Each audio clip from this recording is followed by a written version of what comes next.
Minister has lost control of spending and his cabinet. The Finance Minister promised to cap the deficit at already reckless $40 billion, but now it turns out the Prime Minister is shoving her through her own guardrail.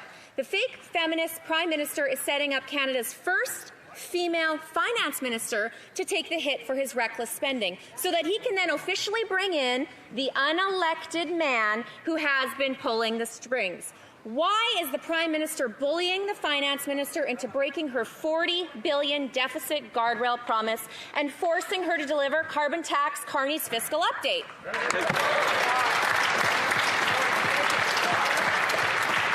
The Honourable Parliamentary Secretary to the Deputy Prime Minister and Minister of Finance.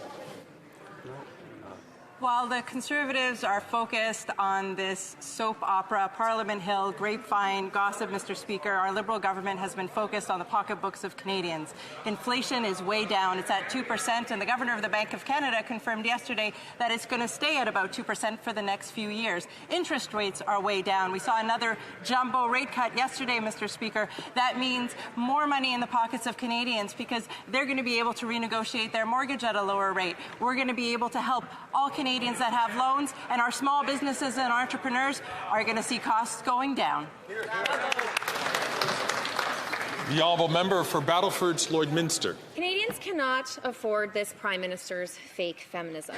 He had the gall this week to say, and I want you to know that I am and I always will be a proud feminist. You will always have an ally in me and my government. All while working overtime behind the scene to throw Canada's first female finance minister under the bus for his reckless spending. Will the so-called feminist Prime Minister set aside his hypocrisy and admit that he is responsible for forcing the finance minister to break her $40 billion deficit promise? Yeah.